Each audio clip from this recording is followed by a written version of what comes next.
ఈ వేదిక తరపున శిరస్సు వచ్చి నమస్సుమాంజలి తెలియజేస్తా ఉన్నాను. మీ అందరికీ తెలుసు 2019 నుంచి 24 వరకు ఉన్నటువంటి ఆ రాక్షస పరిపాలన, 2024 నుంచి వాళ్ళ 26 వరకు ఈ 2 సంవత్సరాలుగా జరుగుతున్నటువంటి సుపరిపాలన, ఈ రెండింటి మధ్య వ్యత్యాసం ఎంత ఉందో మీ అందరికీ తెలుసు. అందుకే ఇవాళ కేవలం ప్రజల యొక్క ఆమోదంతో, ఇప్పుడే మీరు చూశారు కొంతమంది బెనిఫిషరీస్ మాట్లాడేటువంటి మాటలు, అంటే ప్రజల్లో ఆ సంతృప్త స్థాయి బాగా ఉండి ఎన్నికల సమయంలో ఏ కార్యక్రమాలు ఏ హామీలైతే మనం ఇచ్చామో ఆ హామీలన్నింటినీ కూడా తూచా తప్పకుండా అమలు చేస్తున్నటువంటి నేపథ్యంలో రాష్ట్ర ప్రజలందరి మనసుల్లో కూడా ఈ కూటమి ప్రభుత్వం బాగా పరిపాలన చేస్తుంది, కార్యక్రమాలను అమలు చేస్తుంది, పథకాల ద్వారా సంక్షేమ పథకాల ద్వారా కార్యక్రమాలని అమలు చేయడంతో పాటు అభివృద్ధి కార్యక్రమాలను కూడా చేపడుతుందనేటువంటి విశ్వాసాన్ని ఇవాళ రాష్ట్రంలో ఆ మూల నుంచి ఈ మూల వరకు కూడా అందరూ చూపిస్తున్నటువంటి నేపథ్యంలో 2 సంవత్సరాల సుపరిపాలనను పూర్తి చేసుకుని 3వ సంవత్సరంలోకి అడుగు పెడుతున్నటువంటి ఈ శుభ సందర్భంలో సగర్వంగా గుండెల నిండా ఊపిరి పీల్చుకుని మేము మీకోసం పనిచేస్తున్నామని చెప్పడానికే ఈ కార్యక్రమాన్ని ఏర్పాటు చేసుకున్నాం అనేటువంటి మాటను కూడా మీ అందరికీ మనవి చేస్తున్నాను. అంతేకాదు, మీకు తెలుసు కూటమి ప్రభుత్వం ఒక వినూత్నమైనటువంటి ప్రయోగాన్ని చేసినటువంటి ప్రభుత్వం. గతంలో కూడా కూటమి ఉంది కానీ కొన్ని పార్టీలు భాగస్వామ్యం తీసుకోలేదు.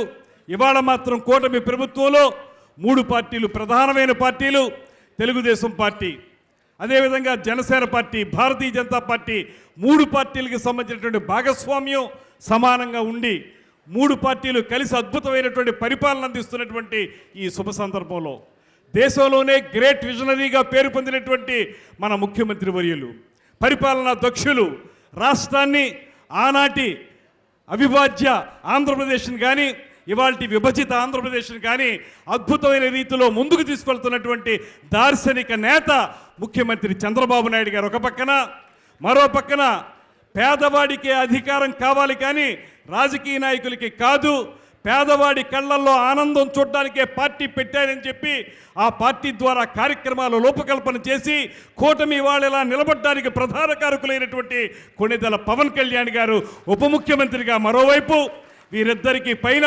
సంపూర్ణమైనటువంటి సహకారం ఇస్తూ అటు పోలవరం ప్రాజెక్టు కానివ్వండి, ఇటు రాజధాని కానివ్వండి, రాష్ట్రానికి సంబంధించిన ప్రతి కార్యక్రమానికి కూడా ఇతోధికంగా సేవలు అందించి సహకారం అందిస్తున్నటువంటి ప్రధానమంత్రి నరేంద్ర మోడీ గారు ఆ పైనుంచి ఇలాగే ఈ 3 పార్టీల నాయకులు కలిసి ఒక సుపరిపాలనని ఈ రాష్ట్రానికి సంబంధించి సర్వతోముఖమైనటువంటి అభివృద్ధిని సాధించడానికి చేసే ప్రయత్నంలో భాగంగా మేమందరం ముందుకు వెళుతున్నామనేటువంటి మాటని మీకు మనవి చేస్తున్నాను. ఇప్పుడే చెప్పారు వాళ్ళందరూ తల్లికి వందనం. ఆమె మాట్లాడినప్పుడు ఆవిడ ఇలా వచ్చిన తర్వాత మేము అడిగాం, మీకు ఎంతమంది పిల్లలమ్మా అంటే 3 పిల్లలు అన్నారు. 3 పిల్లలకి వస్తుందా తల్లికి వందనం అంటే వస్తుందనేటువంటి మాట ఆవిడ గర్వంగా చెప్పగలిగింది. అదేవిధంగా అన్నదాత సుఖీభవ కానీ, స్త్రీ శక్తి పథకం కానివ్వండి, వచ్చిన వెంటనే ఇచ్చినటువంటి మన పెన్షన్లు 4,000 రూపాయలకి పెంచినటువంటి కార్యక్రమం కానివ్వండి, దీపం పథకం కానివ్వండి, రైతులకి వారి ధాన్యాన్ని చివరి గింజ వరకు కొనుగోలు చేసిన ధాన్యానికి వెంటనే వారి ఖాతాల్లోకి మనం ధనం వేసినటువంటి కార్యక్రమం కానివ్వండి, ఇలా చూసుకుంటూ వెళితే 2 ఏళ్ల కాలంలో 20 సంవత్సరాలకు సరిపడే అద్భుతమైనటువంటి కార్యక్రమాల్ని చేపట్టినటువంటి ప్రభుత్వం ఈ కూటమి ప్రభుత్వం అనేటువంటి మాటని మీకు మనవి చేస్తున్నాను. ఆ రోజున మీరు గమనించే ఉంటారు, 5 సంవత్సరాల పాటు ఈ రాష్ట్రాన్ని సర్వతోముఖంగా నాశనం చేసి అన్ని రకాలుగా కూడా 20 ఏళ్ళు వెనక్కి తీసుకువెళ్ళినటువంటి ఆ ప్రభుత్వానికి ఇవాళ మన ప్రభుత్వానికి ఉన్నటువంటి ఈ తేడాని మీరందరూ గమనించండి. ముఖ్యంగా ఇవాళ ఇచ్చినటువంటి ఈ కార్యక్రమంలో మన విద్యాశాఖకు సంబంధించినటువంటి అభివృద్ధి గురించి ఈ జిల్లా మీటింగులో మాట్లాడమని చెప్పారు.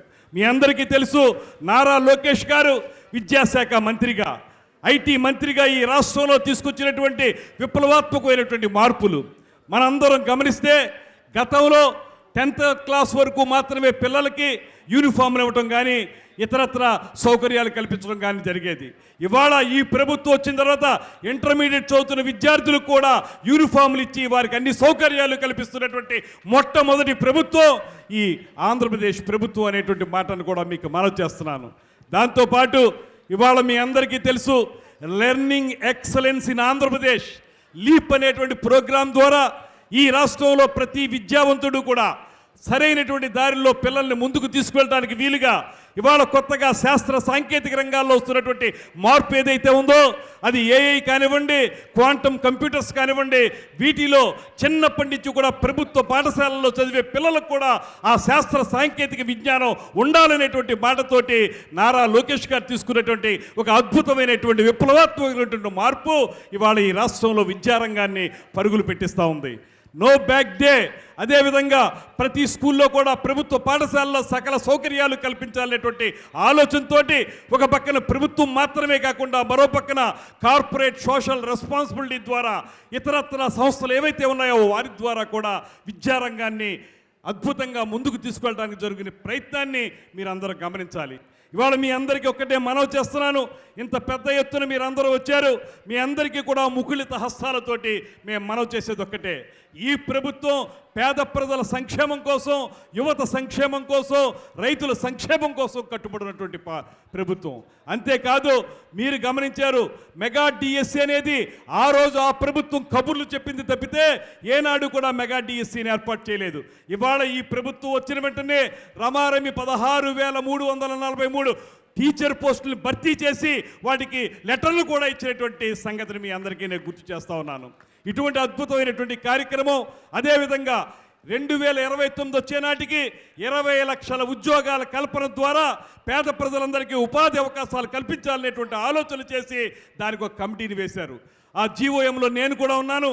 మా అందరం కలిసి ముఖ్యమంత్రి గారి ఆదేశాల మేరకు చేయాల్సిన పని 2029 వచ్చే నాటికి 100% కూడా 20 లక్షల ఉద్యోగాల్ని కల్పించి ఉపాధి అవకాశాలను కల్పించి విద్యార్థులు కానీ యువత కానీ ఏ రకంగా ఇబ్బంది పడకుండా చూడాల్సిన బాధ్యతను మేము తీసుకుంటున్నాం అనేటువంటి మాటను కూడా మనవి చేస్తూ, ఇలాంటి మంచి కార్యక్రమాలు చేయడం ద్వారా ప్రజలందరి మనసుల్లో ఒక రకమైన సంతృప్తినిస్తున్నటువంటి ఈ ప్రభుత్వాన్ని మీరు చేయవలసిన పని ఒక్కటే, మీ చల్లని మనసుతోటి అమృత హస్తాలతోటి ప్రభుత్వాన్ని, కూటమి ప్రభుత్వాన్ని మీరు ఆశీర్వదించండి, దీవించండి.